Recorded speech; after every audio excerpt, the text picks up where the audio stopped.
So, good news for German fans today. We're still alive after our game from against Sweden.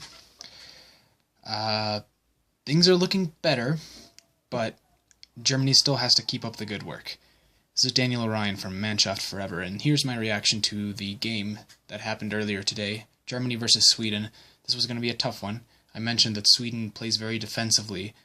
They've known to shut out big teams before, in particular games where they held the Netherlands, France, and Italy, giants as far as football is concerned, off. That they couldn't score on Sweden. Sweden's defense is just top notch, and I think Sweden's a team that deserves a lot of credit because they don't have the same quality of players as some other teams, so they have to find a way to compete at that same level.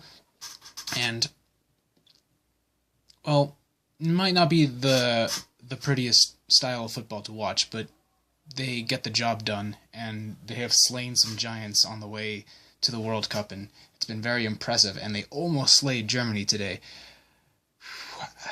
Not even after the first goal, but even before that, they had an opportunity or two where it just looked like they were scoring on Germany.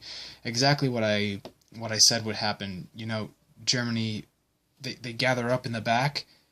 Or I'm sorry, Sweden gather up in the back. Germany plays great possession football, but it's so hard to penetrate that Swedish defense. And I know Germany against Mexico was super prone to counterattacks, and if they're putting up all of the numbers up in Sweden's half trying to score that goal, the minute someone makes the mistake, the last defender, Rudiger, is barely across the line, so if the mistake comes from Rudiger, as it did once or twice or very close to him, the Swedes could escape and make a run for it and create very dangerous situations. And it was happening a lot in this game. Germany did not really clean up its defensive act, even though on offense I think they did look a little bit better than against Mexico. I don't think they were bad against Mexico either, but they certainly were probably underperforming, I'd say, for Germany's standards. Although, I guess what happens is when you're the world champion, everyone just studies you. Everyone's out to beat you. It's got to be the greatest thing in the world to defeat the world champion. And yeah, your strategies get analyzed. You get targeted. Everyone plays at 100% trying to score that win. And wow, Toni Kroos, the last minute, 95th minute, I kind of lost my voice for a fraction of the day from screaming when that went in, because I was sure they had missed this opportunity. But man, that was great. I remember just yelling at Kroos across my screen for the entirety of the game for how bad of a game he was having. His passes were just not getting there. The first goal was... He shared most of the fault, I would say, for that one. Just his mistake and his failure to come back and defend. But man... all is forgiven, man. That last goal was just superb. Right when I had started to give up hope. Also, Marco Reus, I'm so glad he's back. I talked about, in the last video, Mesut Ozil. A lot of people were saying from the last game that he should have been subbed off. I hadn't seen it that way while I was watching the game against Mexico, but in retrospect, I did think he was being checked pretty well. And like I said, Ozil's really... He's one of the best in the world at creating passing opportunities, seeing what other people don't see. But once his passing lanes start getting cut off and he's under too much pressure, he's really just... Germany's just a player down. He's not doing what he's there to do. And Royce, unlike Ozil, can actually shoot and create very dangerous opportunities by himself without needing world-class passing skills, which I believe he does have. Marco Reus is a superb player, and we're very lucky to actually have him at the World Cup this year, unlike in 2014. So, big news. Germany's still alive. If they had lost, they would have been dead. If they had drawn, the chances of them getting out of the group stages were still slim. Now, the whole group is a mess, because if Sweden defeats Mexico in the final round, and Germany, as expected, defeats South Korea, then we end up with a three-way tie of three teams with 6 points, and it's decided by goal difference. And I think Mexico would not benefit from that. I believe Sweden and Germany would go through if that's the case. So Germany versus Mexico is going to be very important, but more importantly for Germany specifically, they have to get the win against South Korea. And a lot of people are saying this should be the easiest game. I agree, it should be the easiest. But we shouldn't... I, as a German player, would be afraid of that going to my head, you know, just like sitting back and relaxing. Like, the two most dangerous teams have already been played against. There isn't as much work to be done, because the thing is, they've lost Boateng now, and we don't know if they'll have Hummels. So even though, yeah, maybe there's not the biggest difference in level between Boateng and Hummels and Süle and Rudiger, although I did think Rudiger made a bit too many mistakes in this game. But he's generally solid. He can play good games, and I do like Niklas Süle. But just, I think the chemistry falls a little bit, and just...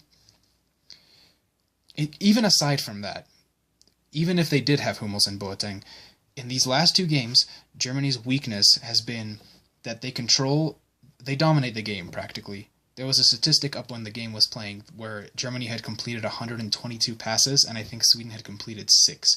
That's insane. Germany has control of the ball practically 100% of the time, up to a certain point, and then when they lose it, they get into a state where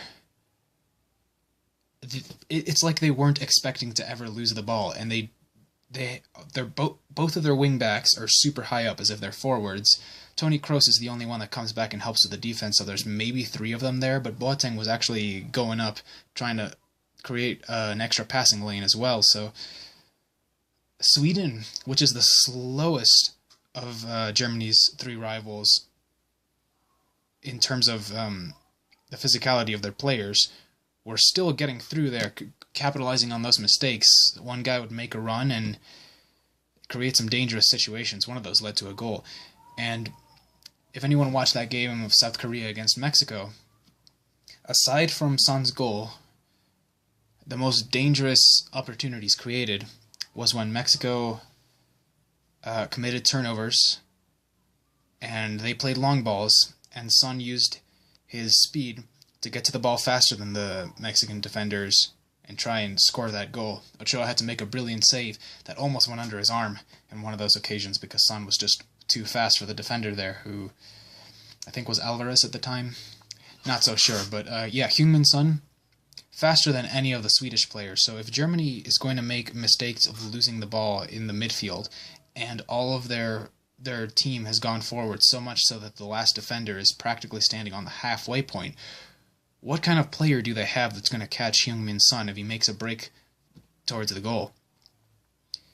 They were barely keeping up with the Swedish attack force, which consists of like Berg and Toivonen, who are just like huge guys with a lot of mass to carry. They're not the fastest players, and Heung-min Son, good contender for the fastest player in the entire group. Rudiger's not going to catch him. Süle and Kroos are definitely not going to catch him. If the wing backs play as they did against Sweden, they're going to be caught up way up trying to score the goal. They are not coming back. Kimmich hasn't defended once in this tournament. Maybe that's an exaggeration, but yeah, every time the ball gets stolen, Kimmich and Hector or Plattenhardt are pushed way far up. So that could be the undoing of Germany. At the same time, South Korea is probably going to have the most frail defenses, so I don't know. I'm liking 5-2. That Belgium game ended 5-2. That was a pretty great game from Belgium against Tunisia earlier today as well. So very offensive, lots of goals, but maybe they let 1 or 2 slip by, and hopefully they actually get down and score their goals with the opportunities that are presented to them this time, because they've been missing a lot of opportunities recently.